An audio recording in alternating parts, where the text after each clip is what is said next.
Decir 2023 es un año político electoral, definitorio en muchos aspectos, por lo menos para mí, en la escasa interpretación que podemos tener de lo que se juega, que no es una carrera, pero si se trata de correr, bueno, Mauro García es un hombre que lo entienda esto, por su performance en capacidades atléticas, y en la política hay que tener mucho de velocidad, sortear obstáculos, y la primera pregunta para el Intendente General Rodríguez, a quien le agradezco mucho, es ¿cuál es el primer obstáculo que ves en este 23?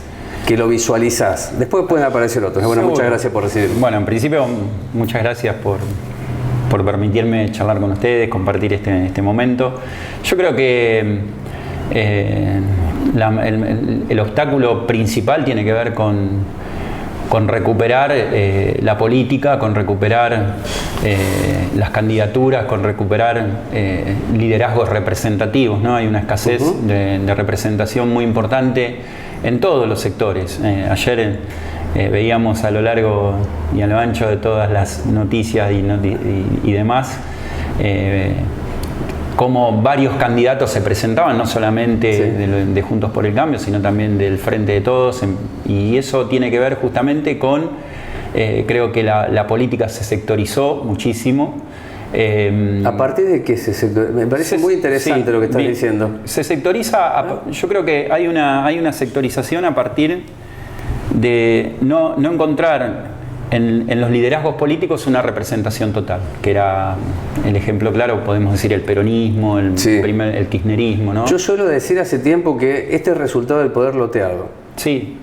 A partir de acuerdos electorales, no sobre un programa que vaya estructurando esquemas de gobierno, de políticas de Estado, y después emerjan de allí las dirigencias y el liderazgo. Es decir, si no es Cristina, puede ser cualquiera hoy. Exacto. Da esa la impresión. Pero puede ser cualquiera. Esto no es nuevo para mí, yo creo que parte más en el 2008, 2009, yo veo una experiencia muy parecida con lo que pasa con la mediatización de la candidatura de Narváez y lograr, digamos, que un referente de los medios, o que tiene mucha presencia en los medios, pueda ganar una elección a un político de raza, ¿no? Entonces, un outsider, me decís vos. Un outsider aparece en varios programas de televisión y digamos, tiene mayor adhesión que digamos que un político que puede pensar un proyecto de país, que puede construir una inteligencia estatal, digamos, para ayudar a los sectores que más sufren y demás, y lógicamente compensar las dificultades, las diferencias y demás, y eso yo creo que pasa, puede que esté la raíz ahí, pero digo, aparecen pequeños grupos sectorizados, donde no tienen una representación política, sino que digamos, la representación es de ese grupo que integra. Entonces hoy tenemos, qué sé yo, sectores de la diversidad que se autorrepresentan, sienten que defienden su política y que lo hacen de hecho, que construyen su espacio de discusión y que lo hacen además, y que con eso, digamos, van forjando una posición dentro del Estado. Tenés el sector de gente que, digamos, ama los animales y su representación está dentro de ese amor a los animales, entiende que la política la construyen ellos, entienden que... Son de ahí para ellos encapsulados, me estás diciendo. Exacto, sectorizados. Sectorizados. Y que no encuentran un atravesamiento de un liderazgo político que diga, bueno, además de esto que nosotros hacemos y que nos sentimos cómodos y que nos parece bien como proyecto de vida, hay una representación política de esto y defendemos un candidato. Por eso yo creo que la adhesión a los sectores más importantes es tan baja, en términos de lo que aparece en las encuestas. Hay que analizar después de cada encuesta, hay que analizar de cómo se hace, cómo quién la hace, quién la paga, ¿no? Exacto, eso ya lo sabemos, pero digamos en términos de los porcentajes siguen siendo. Y de pronto aparece un outsider de la política también, como es el caso Milei, que logra, a partir de la construcción discursiva, porque no hay nada que se pueda contrastar, digamos, en gestión o de lo que él dice, digamos, que pueda ser posible en un país, pero que de pronto prende una idea, y sobre todo en los sectores jóvenes, que digamos aparece, digamos, como esta idea revolucionaria, como esta idea de la libertad total, ¿no es cierto? Entonces, bueno, creo que... Déjame decirte esto, sí. Que se lo planteé a Escobedo en la nota que le puede hacer, y le propuse que lea una nota editorial de Nathanson en Le Monde Diplomatique, sí. donde desarrolla y diagrama con mucha precisión, es un hombre progresista, sí, del campo popular, un intelectual de fuste, que el kirchnerismo precisamente en 20 años, desde su nacimiento hasta hoy, perdió el vínculo con la juventud. Y entonces el efecto Milei, sin mencionarlo, es el efecto del antisistema, no porque él no sea parte, te lo aclaro, y que sea peligroso el discurso de él, sino que está capturando el fin de una época, que son 20 años, de dos coaliciones, ya no partidos como antes, la lista 2 y 3, ahora es Frente de Todos y Juntos por el Cambio, que eso se agotó. Y entonces estamos frente a una elección en donde ya no son dos fuerzas, sino un árbitro, que es Milei. Claro. Lo cual habría que preguntarse por qué el campo popular ha construido, sin quererlo, espacio para la derechización que va ganando terreno, que me preocupa, te lo aclaro, sí, mucho. A ver, yo recién compartía con los compañeros hoy el cumpleaños de Néstor. Sí. El 2003 fue un quiebre, yo era muy joven en el 2003, y soy parte, digamos, de la generación de esa juventud que tenía su primer empleo y que lo perdía. Claro. ¿No? Yo estaba trabajando en una fábrica, estudiando y trabajando, y en ese momento ese quiebre fue muy fuerte en la sociedad. Fue una crisis que tomamos dimensión con el tiempo. Fue una crisis en lo económico, claramente, pero fue también en lo social, donde también, reflejando un poco lo que vos decías de las autorías, había un autor, Leukovich, que decía: en el 2001 el semáforo era tan solo una sugerencia en la Argentina, ¿no? Y eso representaba claramente lo que le pasaba al argentino, ¿no? Decía, no, esto no va para más, estamos terminados, este país no va a cambiar nunca, la situación de los argentinos va a ser la misma de siempre, la postergación, el empobrecimiento.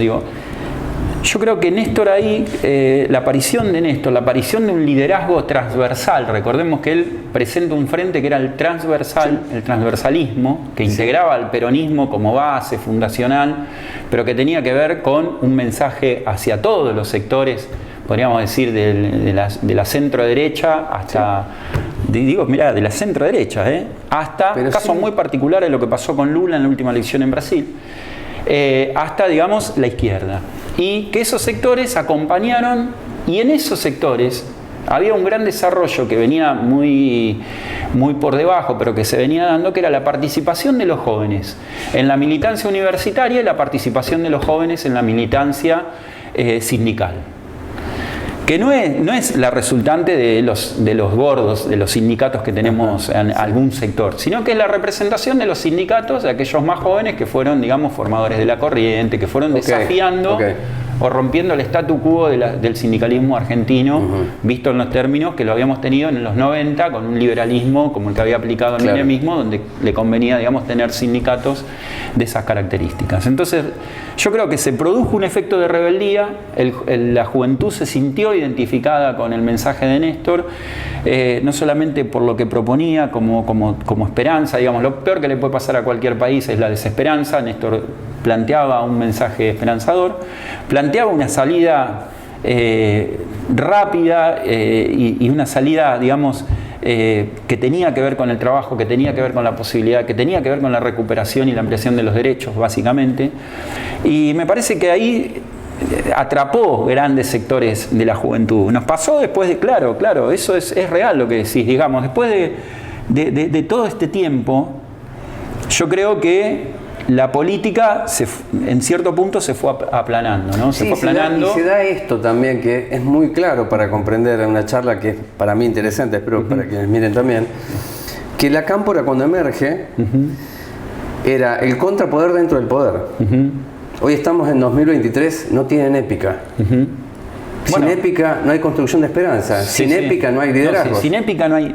Sin épica no hay. Te lo digo mucho más que un valor subjetivo. Es más alto que eso. Yo digo que no es una condición particular de la cámpora. Yo creo que nos pasó con todas las juventudes. Lo comparto. Con todas las juventudes y con todas las organizaciones políticas. Nosotros tenemos generalmente una cuestión de que, y lo digo que es muy interesante para pensarlo y discutirlo ampliamente, ¿no? Pero en realidad cuando gobierna el peronismo, la mayoría de los actores que trabajan, digamos, en la función pública son compañeros y compañeras de la militancia, son compañeros y compañeros de las organizaciones, son compañeros y compañeras que trabajan fuertemente lo territorial. Entonces, cuando llegamos a la gestión, nos hacemos cargo de la gestión, nos hacemos responsables de la gestión, empezamos a tratar de resolver todos los problemas estructurales que nos deja, digamos, consecuencia del liberalismo. Nosotros acá teníamos, qué sé yo, escuelas que hacía 25 años que no se terminaban, por ejemplo, el caso de la Escuela 19. Nos empezamos a ser responsables de los problemas estructurales, empezamos a ponerle mucha energía y se nos empieza a escapar el trabajo, digamos, que nosotros sabemos hacer muy bien, pero que lo hacemos generalmente cuando estamos en oposición, que es el trabajo de la política. La política. Construir. Es la frase también de esta nota, te digo. Llegamos al poder, lo estructuré y dejamos de hacer trabajo de la política. Y lo dejamos, que lo hacemos en la oposición. Pero no quiere decir... No, la oposición no se hace, digamos, la oposición tengo claro eso, ¿no? No hace política, ¿no? La oposición es un conjunto. Yo siempre digo que. ¿Vos cuando fuiste opositor hacías lo que está haciendo Cuba hoy? Claramente no, porque nosotros éramos un sector de militancia. Nosotros estábamos en un escenario donde quienes gobernaban iban todo el tiempo tratando de ver cómo achicaban el Estado y coartaban los derechos del pueblo. Nosotros estábamos en la resistencia. Eso es así. Es así.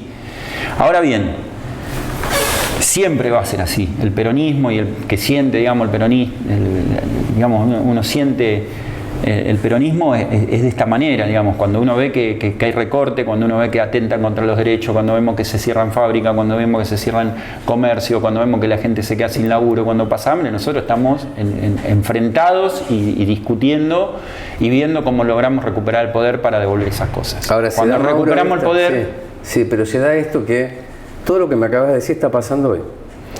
Menos trabajo. No, yo no creo que esté pasando eso. ¿Vos no podés decir que no? Diciendo, a ver. Si vos me preguntás si la Argentina crece, te tengo que decir sobre qué espejo miro. Claro, por eso digo. Entonces podríamos llevar esta discusión, pero hay un proceso que nosotros tenemos que analizar que tiene que ver con una consecuencia de un terrible endeudamiento, o sea, que fue parejo. Fue parejo, digamos, el endeudamiento a nivel nacional, el endeudamiento a nivel provincial y los municipios. Yo agarré este municipio cuando empecé a gobernar con 4 meses de deuda a la recolección de basura, con 3 meses de deuda de Enor, del pago de luz, a punto de cortarnos la luz, digamos, y ahí todo lo demás que se te puedas imaginar, deudas de todo tipo y color. Digo, eso pasó en la Argentina, digamos, el crédito que contrae con el Fondo Monetario Internacional. El macrismo claramente es el aguijón de muerte. La espada de Damocles, me decís vos. Sostenida por un hilo de aguijón de muerte, porque ellos entendían que el escenario podía ser un escenario perdidoso en el tema electoral, pero sabían que construir ese lazo de nuevo, esa relación carnal con el Fondo Monetario, solamente se iba a dar a partir de un endeudamiento de la magnitud que se obtuvo con el macrismo. Digamos, no tiene eso, lógicamente, que después ese dinero circuló en una mesa entre 4 o 5 vivos, se fugó de nuevo, pero quedó la deuda y que paga el pueblo argentino. Y después fue al Congreso y la votamos. Vos sabés que, pero vos sabés, yo te puedo decir, para después ir un poco más al tema local. Ahí yo en eso no coincidí, digamos, pero bueno, yo fui uno de los que sentó posición con respecto al tema de investigar la deuda. Pero bueno, yo te decía, ese proceso de endeudamiento y la consecuencia de una situación de devastación de 4 años del gobierno del liberalismo generó un daño muy grande, que además, después de 99 días de gestión, te lo digo porque lo viví personalmente, o sea, uno tajaba acá penales, trataba de sacar lo que podía, aparece la pandemia que genera otro proceso de terrible postergación. Y encima, y que lógicamente había que priorizar, la agenda nuestra siempre fue la salud, siempre fue que la gente pueda acceder a la salud de cualquier manera y que se vacunara y todo lo que nosotros hicimos con respecto a la pandemia. Que lógicamente, si vos me decís, ¿eso se facturó electoralmente? Claramente no, porque la gente espera eso del peronismo. No es la misma vara. La gente espera que cuando gobierna el peronismo, el acceso a la salud esté garantizado, el acceso a la educación esté garantizado. Por eso nosotros construimos 7 edificios escolares en nuestra gestión, a pesar de la pandemia y demás. En la gestión anterior no se construyó uno solo. ¿Eso lo pudiste hacer con ayuda de Kicillof? Sí, sí, por supuesto, ¿no? Del gobierno provincial, pero utilizando los fondos ¿El fondo educativo para las escuelas, en la totalidad, antes se usaban para pagar los salarios. Hay un montón de cosas que... Pero a ver, nosotros lo hicimos en 3 años de gestión. La gestión anterior no pudo poner un solo ladrillo en las escuelas que habían quedado, incluso comenzadas en el 2014. Quiero decir, ¿cuál fue la diferencia con un endeudamiento de la magnitud que asumió el macrismo? Fue que lógicamente la distribución es diferente. Nosotros creemos, y no podemos tampoco pedirle al pueblo que diga, no, yo lo voy a votar porque hizo más escuelas. No, porque cuando te vota... Dice, yo lo voto a Mauro García, que es el candidato del Frente de Todos, porque sé que me va a garantizar que el año que viene mi pibe va a tener la vacante del jardín. Claro. No lo podemos facturar electoralmente. En cambio, ellos a través de la gran construcción mediática que generan, van buscando temas que les sean afines. Entonces, hay un tema, Mauro, que vos lo tenés que saber, incluso por ser intendente. Te hablo de redeterminación de precios. Sí. Yo te hablo del café de hoy, va a ser más barato el de hoy que el que voy a pagar mañana. Y además Perón decía, es la víscera más sensible del bolsillo. Sí. Entonces, hoy también se va a facturar eso. Sí. Porque hay mala praxis, además de todo lo que vos decís, puedo compartir en gran medida eso. No voy a discutir contigo en la primera nota, pero me parece muy interesante entender la deuda, el desendeudamiento. Hay un patriota que muchos pibes no conocen, se llama Olmos, que investigó la deuda externa y que logró que la justicia federal tuviese atención porque era ilegal, era ilegítima. Claramente. Sí. Se mandó al Congreso y durmió el sueño de los justos hasta hoy. Te estoy hablando del año 2000. Por eso. Entonces, también se juega con esto. No digo que lo estés haciendo vos, pero yo me veo en la necesidad de recordar, ya que es una nota de estas características, que siempre se ha utilizado la deuda como un gran elemento de disciplinamiento social y de sometimiento para los pueblos. Ojalá que algún día se comprenda. Es que lo es. Sí, no tengo duda. No tengo, por eso lo estoy trayendo. Por eso es importante analizar. Es que lo es. Es lo que yo te digo, es el aguijón. Por eso vos lo dijiste recién. Yo no acompañé que en el Congreso se avalara esto. Pero además, el liberalismo en salida, claramente, en retirada, por los resultados electorales que tenían, la forma que encuentra para poder lograr que el país nuevamente quede, digamos, en la esclavitud, es generar este endeudamiento con el Fondo Monetario Internacional, que en ningún momento no fueron políticas públicas, no se aplicó absolutamente nada que tenga que ver con beneficio, ni serán, sino que simplemente es volver a tener las relaciones carnales que tuvimos en los 90 con el Fondo Monetario Internacional, que cuando nosotros éramos pibes hasta había una canción que se llamaba Fondo Monetario Internacional. Claro. Era un grupo uruguayo. Era un grupo, claro, que decía Fondo Monetario Internacional. Bueno, soy muy malo cantando, pero bueno. Entonces, digo, y nosotros, Néstor logra pagar al Fondo Monetario, desendeudar al país y generar otra condición. ¿Cuál es? La salida de la esclavitud. Ahora bien, ¿qué pasó después?